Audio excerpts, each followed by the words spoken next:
Hi, everyone, and welcome to the Resident Rulebreakers. I'm Kayla. I'm Camille. And on today's podcast, we are discussing episode 114, Total Eclipse of the Hearts, the season 1 finale. This is us rounding out the first season. Now we have a podcast for every episode in the first season. So, for those of you who are rewatching or watching for the first time, you can at least follow along with the podcast during the first season. After that, there's some gaps, but you'll have that. Anyway, the season 1 finale was written by Amy Holden Jones and Andrew Chapman, so it's a big episode. Andrew Chapman, I think, has now become an executive producer. Yes, he is. He is an executive producer. I don't think he was an EP in season 1. No, but he is now. He was just a writer. But we really don't have any news that came out over the past week. It's mainly because it was a holiday week here in the United States, so we weren't really expecting any news to come out, and that's just the way. Amy said Amy verified that there's going to be a second wedding.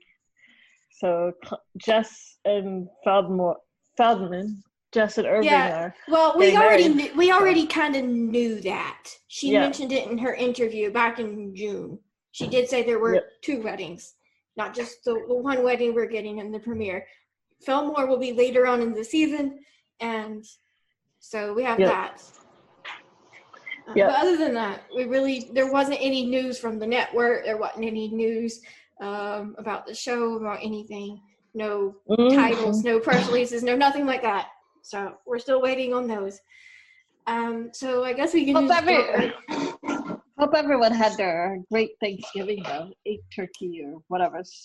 Yeah, at least for our American listeners, because it is an American holiday for the most part.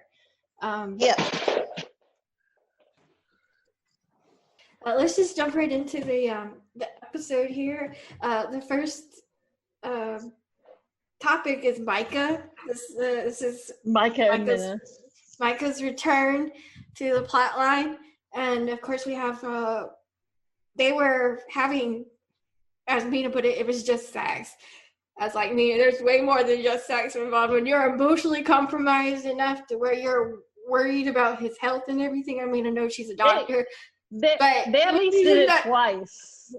We know that they at least did it twice. Yes. At least. But Micah was talking about it. But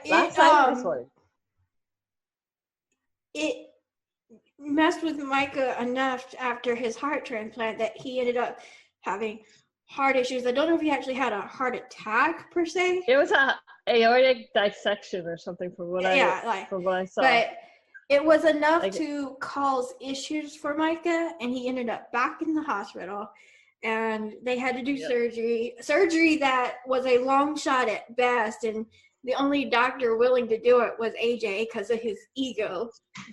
My favorite line was with one of the doctors at Mina had a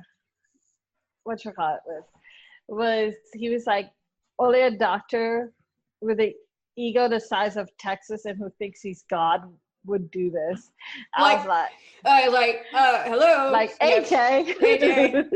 The AJ in this episode, like his ego has toned down dramatically over the past 2 years. 2 episodes. Yeah. Why not have it over the past 2 episodes? But yeah. No, he was but like I know a lot of people are a huge fan of Minator, and I'm a huge fan of Minator, but I honestly think Minator would not happen without Micah. Like those two.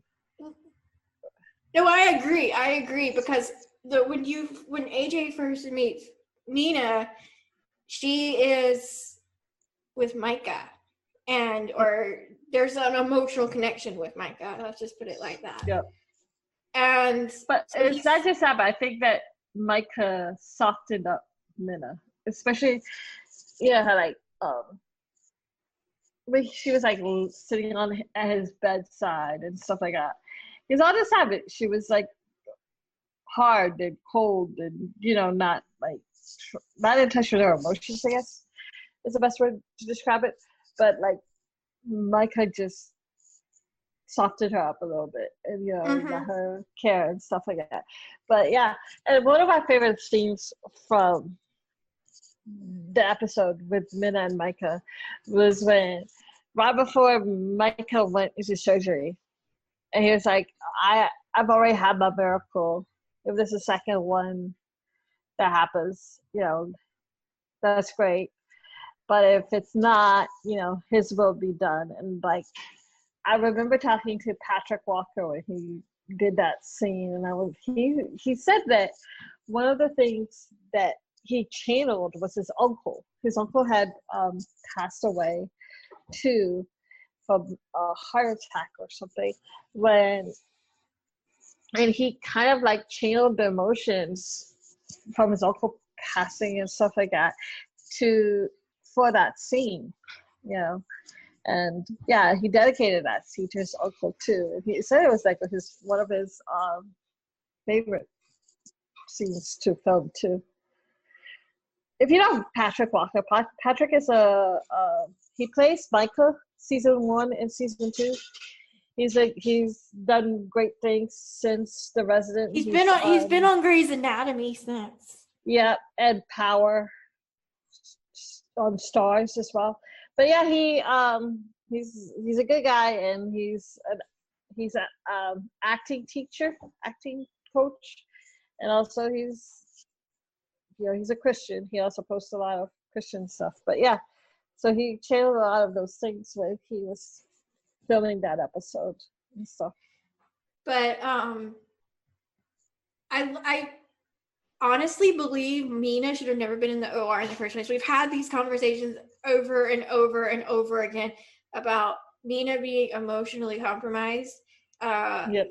We've had multiple like especially later on in season 2 where AJ binges her for being emotionally compromised. Yep. So it's one of those things where she should have been benched this time and not been in the OR sewing up Micah's heart.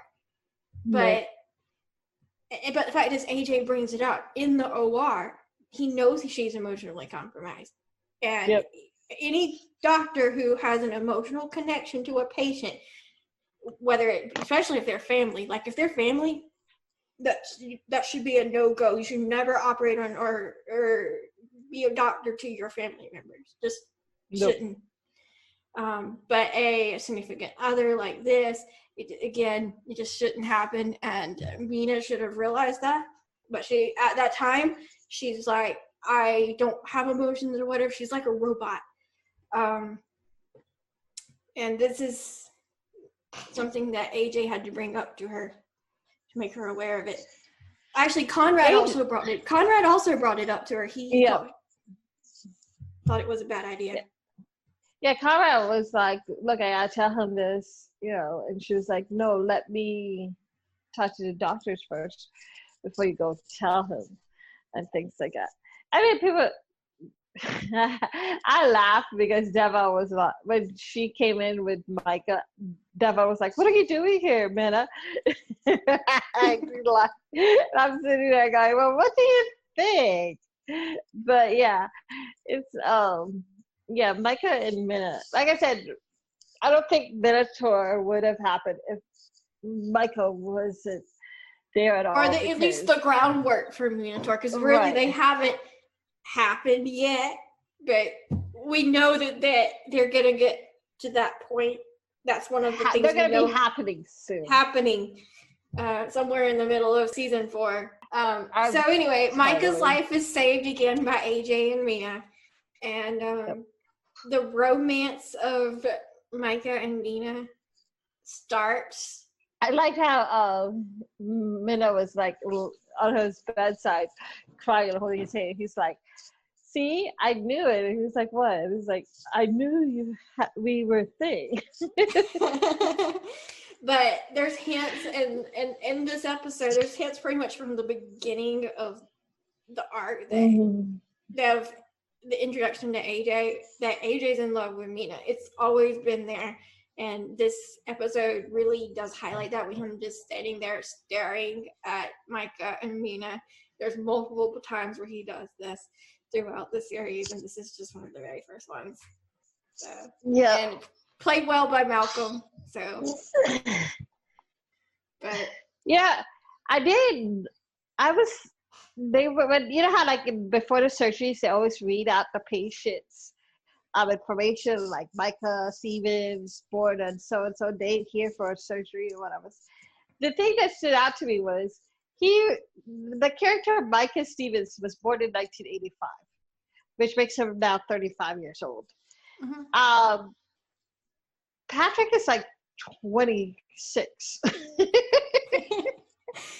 mean, I'm closer in age to his character than Patrick is. Yeah. So I was like, okay, you guys hired 24. Because at the time he was like 24, 23 years old to play a 35-year-old. But yeah, it's funny. So the next plotline is Nick, and Nick's in jail. Leading off from the end of 113, where Nick gets arrested for breaking and entering to Lane's clinic. And so she's trying to get in touch with Conrad, Conrad's trying to find a way to talk to Nick while she's in jail.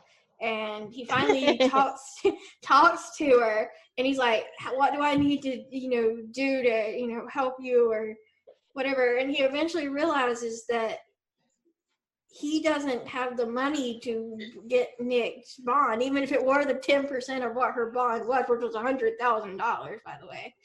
He didn't have that kind of money. Residents don't make a lot of money. And also shout out to like Dot Marie Jones. Yeah, any Glee fans, Gleeks, are they called Gleeks? They're called Gleeks, yeah. Okay.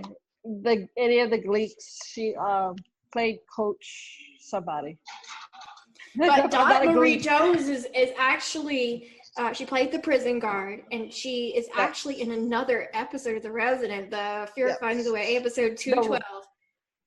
The one where they had a flu or something. The flu. It was a flu, but it was way more highly contagious than a normal flu, okay? So it's sort of like coronavirus. This is all free. It's not we're not saying the coronavirus is the flu, though. We're not. That is a totally fake news. It is not. But what we're trying to point out is that she is in another episode. So if you want to see more of her character, 212 is the episode you need to go watch. Yep. So anyway, shout out to Dot Marie Jones. You guys might know her from Glee. Nick saves the life of Dot Marie Jones's character's girlfriend. So LGBT representation, one of the first hints of it throughout the show. And because she had a bad reaction to some antibiotics, which were sulfur drugs, Nick ended up pointing it out and ended up maybe saving her life. So her blood sugar got too low, and Nick ended up saying, she needs sugar. So,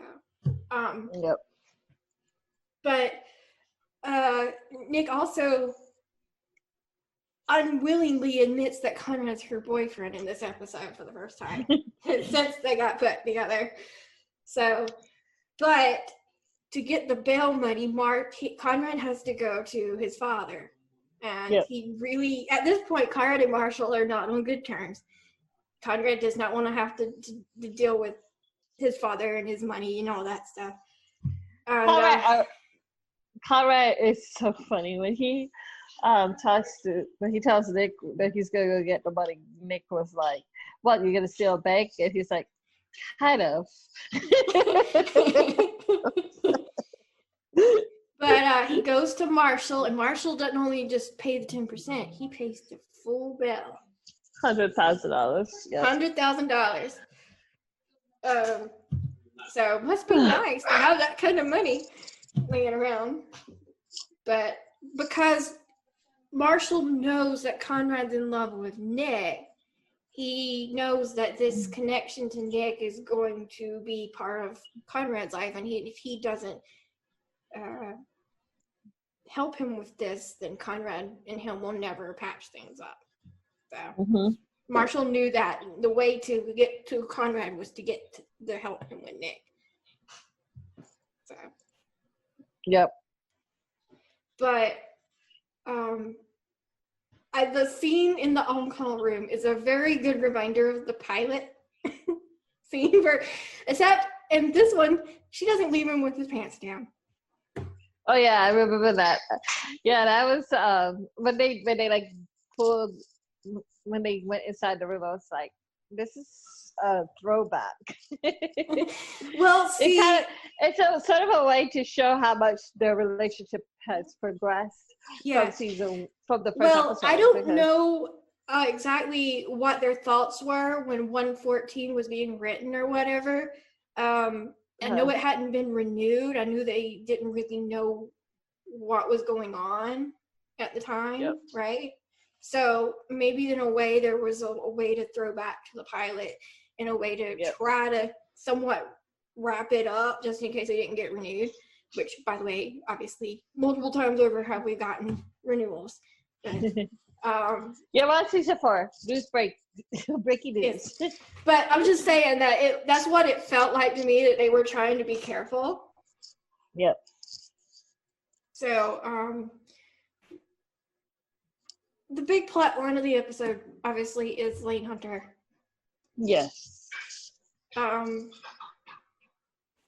Belle and Lane, which, by the way, gross. Makes me want to put a puke emoji up somewhere. Just, ugh. Anyway, but Belle tricks Lane into going to get her cases that she knew were fraudulent, and he was going to try to help her destroy them in his fireplace. Yeah, he was going to burn them in a fireplace or something. As I was watching her like get all the files from her office, I was like, what the hell? That's a lot of files. That's like looked like 20 to 30 folders that she was pulling out of the filing cabinets. Yeah, that's a lot. That's a lot of people that she fraudulently told had some form of cancer and then treated for it, and then they died. Yep. Her own, because she did something to try to cover it up. So, but the fact is, at the end, Belle listens to Nick, Devon, and Conrad about Lane. And he goes and gets her arrested by the FBI. So. Good on. Well, it's a turning point on Belle, but Belle ends up taking all the credit for it, even though he does say that without their help, he wouldn't have known about it. But it was not Belle. He just acted on it. It was Nick, Devon, and Conrad with the help of Priya. Yep. So, sorry, Belle, but your selfish streak is still there. Anyway, but yeah, the takedown of Lane Hunter, it's very satisfying, and if you watch season 2, it's even more satisfying. So I just feel so bad. I just felt so bad for like Lane's patients, especially the ones that.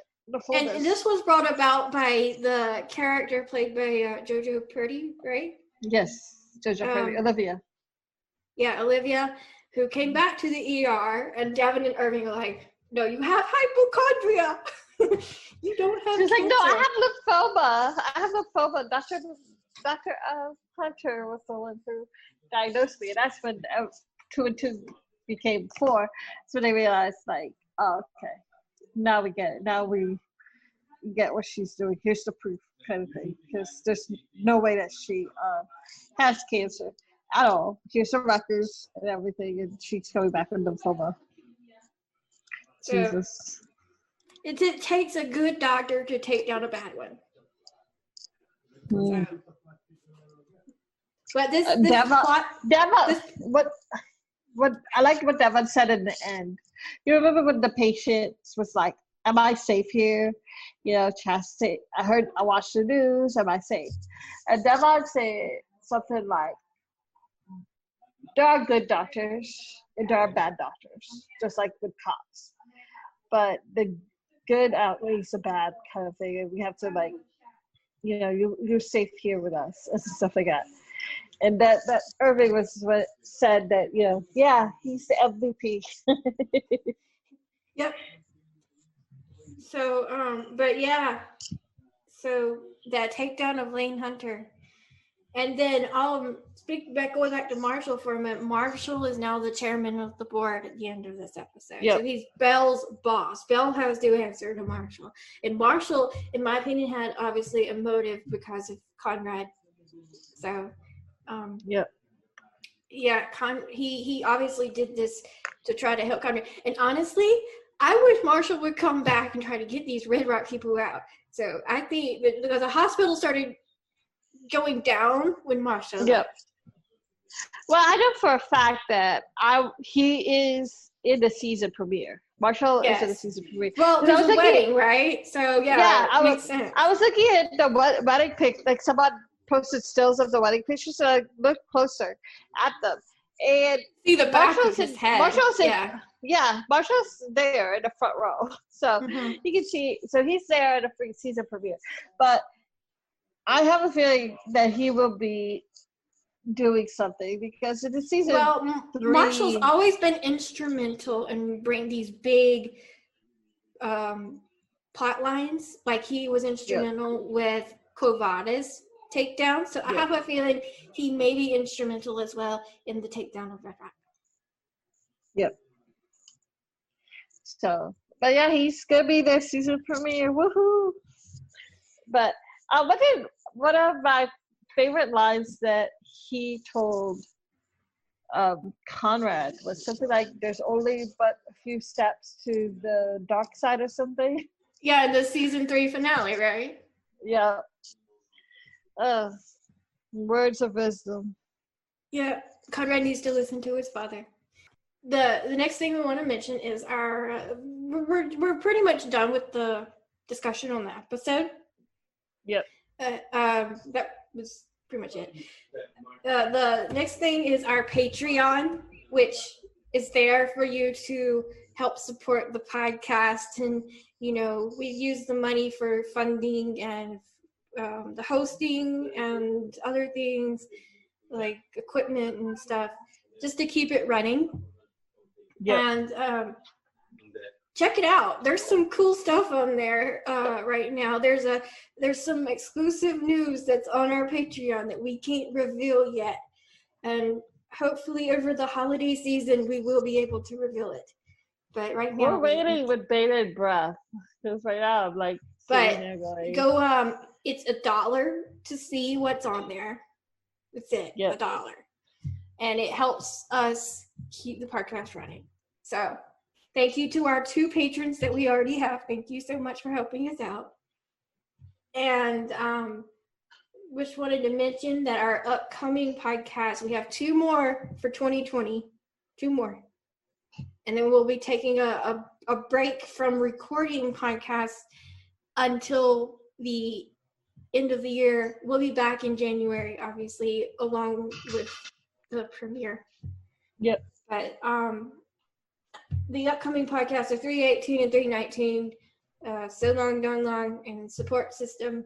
We've already done 320, which is the season 3 finale. We did it like one of the first episodes we did.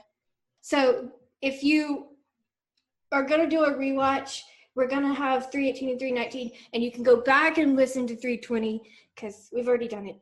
And so just to get you caught up to 401 when it airs on January 12th. Our how to listen. We have Podbean, Apple Podcasts, Google Podcasts, Spotify, iHeartRadio, and YouTube. And then we also have our social media and ways to contact us. Our email, we always have our email there. It's theresidentRulebreakers@gmail.com. And then we have our Facebook, which is the Resident Rulebreakers podcast.